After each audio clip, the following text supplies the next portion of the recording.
Assalamu alaikum viewers and welcome back to my channel Study Law with Bushra.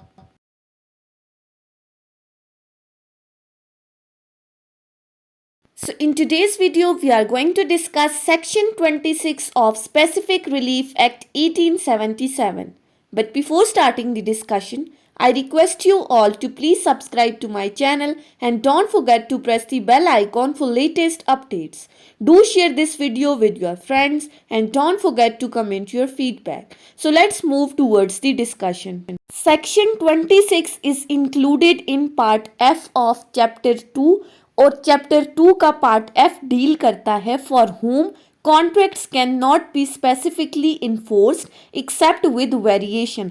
अब कल हमने पढ़ा था किन के लिए जो है वो कॉन्ट्रैक्ट की स्पेसिफिक परफॉर्मेंस नहीं करवाई जा सकती, लेकिन आज की इस वीडियो में हम डिस्कस करेंगे कि अगर कॉन्ट्रैक्ट की स्पेसिफिक परफॉर्मेंस हो भी रही है तो वो सिर्फ वेरिएशन के साथ होगी, यानी कि कुछ चेंजेस करके। और वो चेंजेस कौन करेगा, वो तब्दीलियां कौन करेगा, वो डिफेंडेंट की तरफ से की जाएंगी। जब हम आगे इसको डिस्कस करेंगे तो आपको समझ आएगा कि डिफेंडेंट की तरफ से क्या वेरिएशंस इंक्लूडेड है।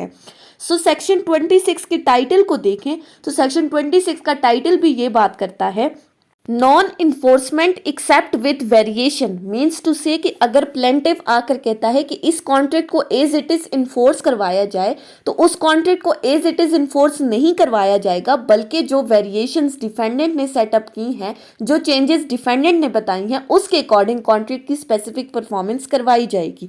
सो सेक्शन 26 को अगर हम देखें तो सेक्शन 26 कहता है where a plaintiff seeks for the specific performance of the contract in writing, कि जहां पर प्लेंटिफ ने एक रिटन कॉन्ट्रैक्ट किया स्पेसिफिक परफॉर्मेंस का, to which the defendant sets up a variation, जिसके अंदर डिफेंडेंट आकर ये कहता है कि ये कॉन्ट्रैक्ट इस तरह से नहीं बल्कि इस तरह से है। The plaintiff can not obtain the specific performance except with the variation so set up in the following cases. यानी कि डिफेंडेंट ने जब आकर कहा कि कॉन्ट्रैक्ट की टर्म्स इस तरह से नहीं बल्कि इस तरह से है, यानी कि वो कुछ वेरिएशन सेटअप कर देता है, कुछ चेंजेस सेटअप कर देता है, तो फिर उस कॉन्ट्रैक्ट की स्पेसिफिक परफॉर्मेंस उस वक्त तक नहीं करवाई जाएगी जब तक कि डिफेंडेंट की उन वेरिएशंस को सामने ना रखा जाए। मींस टू से कि जब डिफेंडेंट उन वेरिएशंस को प्रूव कर देता है, उन चेंजेस को प्रूव कर देता है, तो फिर इस कॉन्ट्रैक्ट को एज इट इज जैसे प्लेंटिफ कह रहा है वैसे नहीं इन्फोर्स करवाया जाएगा, बल्कि डिफेंडेंट्स की वेरिएशंस जो सेटअप हुई हैं उनके अकॉर्डिंग उस कॉन्ट्रैक्ट की इन्फोर्समेंट होगी। मतलब क्या हुआ, सिंपली अभी तक सेक्शन 26 कहता है दो पार्टीज ने आपस में कॉन्ट्रैक्ट किया, प्लेंटिफ ने रिटन कॉन्ट्रैक्ट सामने लाया, लेकिन डिफेंडेंट आकर उसके ऑपोजिट कहता है कि इस कॉन्ट्रैक्ट की टर्म्स इस तरह से नहीं बल्कि इस तरह से हैं। तो जब बाद में डिफेंडेंट अपनी उन वेरिएशंस को प्रूव कर देता है तो फिर जो कॉन्ट्रैक्ट इन्फोर्स होगा वो उसी वेरिएशंस के अकॉर्डिंग होगा। अब आगे इसी सेक्शन के अंदर कुछ केसेस बताए गए हैं कि किन सिचुएशंस में वेरिएशंस के साथ कॉन्ट्रैक्ट इन्फोर्स होगा। सो सबसे पहली बात, वेयर बाय फ्रॉड और मिस्टेक ऑफ फैक्ट, कि जहां पर फ्रॉड के थ्रू या किसी गलती की वजह से the contract of which performance is sought is in its term different from that of which the defendant supposed it to be when he entered into it, कि जब कॉन्ट्रैक्ट हुआ था तो डिफेंडेंट की फ्रॉड या किसी मिस्टेक की वजह से उसको लगा कि कॉन्ट्रैक्ट की टर्म्स कुछ और है, यानी कि उसके दिमाग में इस कॉन्ट्रैक्ट की टर्म्स से मुतालिक कुछ और बातें थी कि ये कॉन्ट्रैक्ट की टर्म्स एंड कंडीशंस इस तरह से होंगी, लेकिन इन दो एलिमेंट्स की वजह से उसकी टर्म्स उस तरह से नहीं थी जैसे उसने समझी थी। तो अगर ये दो चीज़ें प्रूव हो जाती हैं, फ्रॉड और मिस्टेक ऑफ फैक्ट, तो फिर जो कॉन्ट्रैक्ट की इन्फोर्समेंट होगी वो उन्हीं वेरिएशंस के अकॉर्डिंग होगी जो कि डिफेंडेंट ने सेटअप की हैं। अब इसको एग्जांपल से समझेंगे तो आपको ज्यादा क्लियर हो जाएगा। ए, बी और सी तीन बंदे हैं जिन्होंने मिलके एक रिटन कॉन्ट्रैक्ट किया एक चौथे बंदे डी के साथ, और क्या कॉन्ट्रैक्ट किया कि वो तीनों उसको एक बॉन्ड देंगे ₹1000 का। Now in a suit by D to make A, B and C separately liable each to the extent of ₹1000, they prove that the word each was inserted by mistake. अब बाद में उन्होंने कहा कि नहीं, कॉन्ट्रैक्ट में हमने इस तरह से लिखा था कि हम डी को तीनों बंदे मिलकर 1,000 रुपए का बॉन्ड देंगे। अब डी चला गया कोर्ट में for the specific performance of the contract, लेकिन ए, बी और सी कोर्ट में आए और उन्होंने कहा कि हमारे कॉन्ट्रैक्ट में जो वर्ड ईच का लिखा गया था वो मिस्टेक से लिख दिया गया था। तो हमने ऊपर वाली क्लॉज में क्या पढ़ा कि आपने मिस्टेक को प्रूव करना है या फ्रॉड को प्रूव करना है। तो अब उन्होंने ये चीज प्रूव कर दी कि शुरू से उनकी इंटेंशन यही थी कि वो मिलकर जो है वो एक जॉइंट बॉन्ड देंगे 1,000 का डी को। सो अब जब ये चीज प्रूफ होगी तो कोर्ट इस कॉन्ट्रैक्ट की स्पेसिफिक परफॉर्मेंस तभी करवाएगी इसी वेरिएशन के अकॉर्डिंग, यानी कि वो तीनों मिलकर ₹1,000 देंगे डी को। सो पहली बात ये हो गई।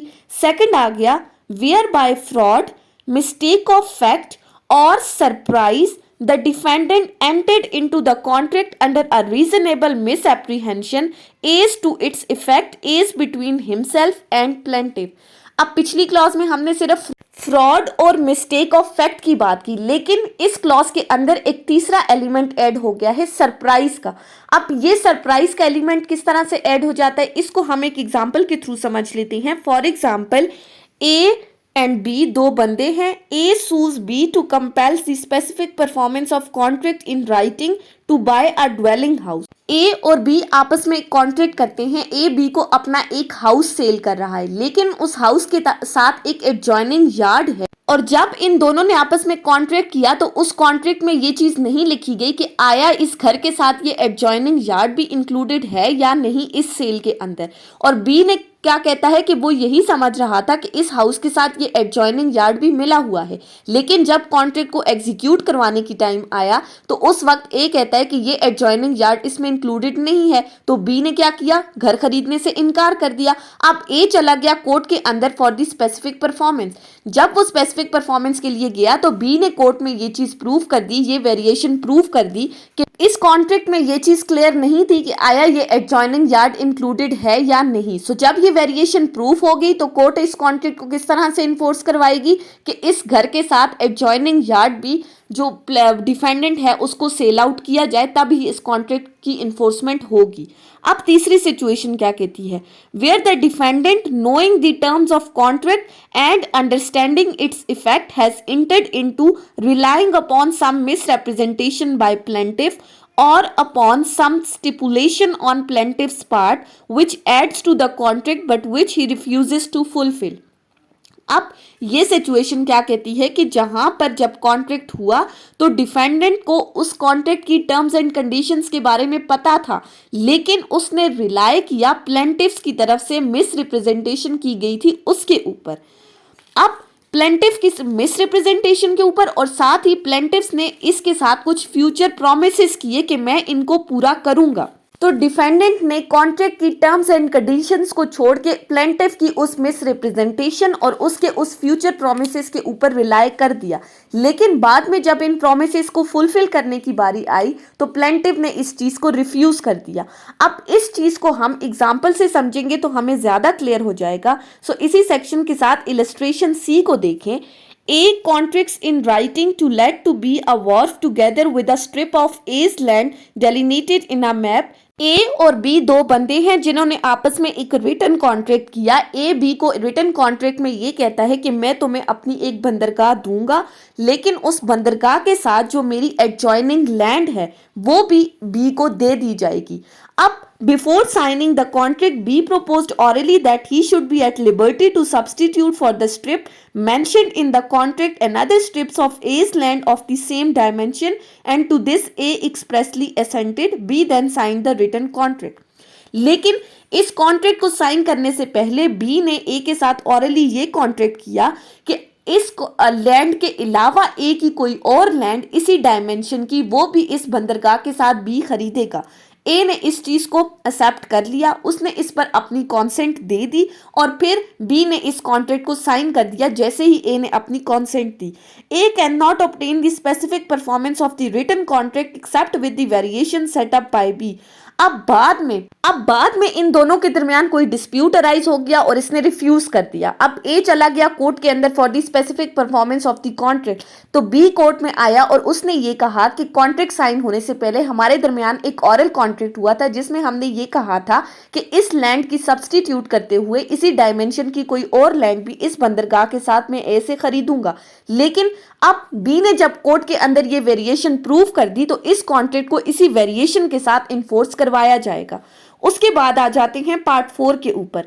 पार्ट 4 कहता है where the object of the parties was to produce a certain legal result which the contract as framed is not calculated to produce, कि जहां पर जो पार्टीज के दरमियान कॉन्ट्रैक्ट हुआ था, पार्टीज के दरमियान कॉन्ट्रैक्ट इस बेस पे हुआ था कि किसी खास पर्पस को फुलफिल करना है, किसी खास लीगल रिजल्ट को हासिल करने के लिए वो कॉन्ट्रैक्ट किया गया था। लेकिन जिस वक्त इस कॉन्ट्रैक्ट को लिखा गया, उसको कंप्लीट करने की, उसके एग्जीक्यूट करने की बारी आई तो उसमें ये पर्पस ऐड नहीं किया गया था। अब जब ये पर्पस ऐड नहीं हुआ तो फिर क्या होगा, फिर किस तरह की वेरिएशंस की बात की गई है इस क्लॉज के अंदर। अब इसको हम एक एग्जांपल के साथ समझ लेते हैं तो ज्यादा क्लियर हो जाएगा। A and B enter into negotiation for the purpose of securing land for B for his life with remainder to his issue. They execute a contract the terms of which are found to confer an absolute ownership on B. The contract so framed cannot be specifically enforced. ए और B दो parties हैं जो आपस में एक contract करती हैं कि ए की जो सारी लैंड है वो बी की लाइफ टाइम के लिए उसको दे दी जाएगी। ए अपनी लैंड बी को देता है कि वो अपनी लाइफ टाइम के अंदर इस लैंड को यूज करे और उसकी डेथ के बाद बी के जो बच्चे हैं फिर वो इस जमीन को यूज करेंगे, इसकी प्रॉपर्टी को यूज करेंगे। अब उन्होंने कॉन्ट्रैक्ट एग्जीक्यूट कर लिया कि बी की लाइफ बाद उसके बच्चों को ये जमीन दे दी जाएगी, लेकिन कॉन्ट्रैक्ट की एग्जीक्यूशन के टाइम पे उन्होंने क्या किया, एब्सोल्यूट ऑनरशिप ट्रांसफर कर दी बी को, जो कि कॉन्ट्रैक्ट का मेन पर्पस नहीं था। कॉन्ट्रैक्ट का मेन पर्पस क्या था कि प्रॉपर्टी बी यूज करेगा, बी के बाद उसके बच्चे यूज करेंगे, लेकिन इस मेन पर्पस को कॉन्ट्रैक्ट की एग्जीक्यूशन के टाइम पर ऐड नहीं किया गया। तो ऐसी सूरत में इस कॉन्ट्रैक्ट की स्पेसिफिक परफॉर्मेंस नहीं करवाई जा सकती, इस कॉन्ट्रैक्ट को स्पेसिफिकली इन्फोर्स नहीं करवाया जा सकता। उसके बाद आ जाते हैं लास्ट क्लॉज के ऊपर। सेक्शन 26 की लास्ट क्लॉज क्या कहती है, where the parties have subsequently to the execution of contract contracted to vary it. अब ये क्या कहती है कि जहां पर पार्टीज ने एक कॉन्ट्रैक्ट किया और उस कॉन्ट्रैक्ट के बनाने के बाद फिर उन्होंने एक और कॉन्ट्रैक्ट कर लिया जिसके अंदर किसी तरह की कोई वेरिएशंस की गई। मीन्स टू से दो पार्टीज थी, आपस में उन्होंने एक कॉन्ट्रैक्ट कर लिया, उस कॉन्ट्रैक्ट को बनाने के बाद फिर उन्होंने एक दूसरा कॉन्ट्रैक्ट किया और जो दूसरा कॉन्ट्रैक्ट किया था वो पहले वाले को चेंज करके किया था, उसके अंदर वेरिएशंस करके पहला कॉन्ट्रैक्ट वेरी करके एक दूसरा कॉन्ट्रैक्ट बनाया गया था। तो अब ये जो वेरिएशन वाला सेकेंड कॉन्ट्रैक्ट है, इस कॉन्ट्रैक्ट की ही इन्फोर्समेंट करवाई जाएगी, इसी को ही स्पेसिफिकली इन्फोर्स करवाया जाएगा। अब इसको भी हम एक एग्जाम्पल से समझते हैं तो ज्यादा क्लियर हो जाएगा। A contracts in writing to let a house to B for a certain term at the rent of ₹100 per month, putting it first into a tentable repair. अब ए और बी आपस में एक रिटर्न कॉन्ट्रैक्ट करते हैं। ए ने बी को कहा कि मैं तुम्हें अपना घर कुछ अरसे के लिए किराए पर दे रहा हूं, जिसके बदले में बी ने उसे कहा कि वो हर महीने इसे 100 रुपया किराया देगा इस महीने का। लेकिन उस घर के ऊपर बहुत सारा काम करवाना था, उसकी रिपेयरिंग की जरूरत थी। The house turns out to be not worth repairing, so with B's consent A pulls it down and erects a new house in its place. लेकिन जब उस हाउस को रिपेयर करवाने की बारी आई तो वो हाउस इतना तबाह हो चुका था, उसकी हालत इतनी बोसीदा थी कि ए ने बी की कॉन्सेंट के साथ उस हाउस को गिराया और उसकी जगह एक नया घर बना लिया। B contracting orally to pay rent at ₹100 per month, B then sues to enforce the specific performance of the contract in writing. He cannot enforce it except with the variation made by subsequent oral contract. अब बाद में जब एक नया घर बनाया तो B ने देखा कि इस घर के ऊपर बहुत ज़्यादा खर्चा आ गया है, लिहाजा उसने कॉन्ट्रैक्ट में ऑरली एक कॉन्ट्रैक्ट किया कि मैं तुम्हें अब इस घर के हर महीने 120 रुपया किराया दूंगा। सो पहला कॉन्ट्रैक्ट उनके दरमियान हुआ था 100 रुपए का, उसके बाद कॉन्ट्रैक्ट हुआ 120 का जिसने पहले वाले को वेरी कर दिया। अब ये जो सेकंड वाला है ये इन्फोर्स होगा, लेकिन बाद में बी ने इस चीज से इनकार कर दिया और वो स्पेसिफिक परफॉर्मेंस के लिए कोर्ट में चला गया। तो कोर्ट इस कॉन्ट्रैक्ट की स्पेसिफिक परफॉर्मेंस किस तरह से करवाएगी कि उनके दरमियान जो सब्सीक्वेंट ऑरल कॉन्ट्रैक्ट हुआ था वो अब इन्फोर्स करवाया जाएगा, क्योंकि इस क्लॉज में यही किया था कि दूसरा वाला कॉन्ट्रैक्ट पहले वाले को वेरी कर रहा है, लिहाजा दूसरा कॉन्ट्रैक्ट ही इन्फोर्स होगा और दूसरे कॉन्ट्रैक्ट की स्पेसिफिक परफॉर्मेंस करवाई जाएगी। And so is the case with this example 2 कि अब इस एग्जाम्पल के अंदर जो 120 रेंट जो है वो डिसाइड हुआ था, तो यही 120 रेंट जो है इसी को इन्फोर्स करवाया जाएगा। सो सेक्शन 26 में क्या बात की गई है कि कॉन्ट्रैक्ट की इन्फोर्समेंट तो करवाई जाएगी लेकिन उन वेरिएशंस के साथ जो डिफेंडेंट सेटअप करेगा। सो ये थी हमारी आज की discussion section 26 of specific relief act के ऊपर। सो आई होप कि आपको ये लेक्चर समझ में आया होगा अगर आपने इस वीडियो को अटेंटिवली सुना है तो। अगर आपको ये वीडियो अच्छी लगी है तो इस वीडियो को लाइक करें, कमेंट करें और चैनल को जरूर सब्सक्राइब करें। Thank you so much for watching this video. Till then, अल्लाह हाफिज।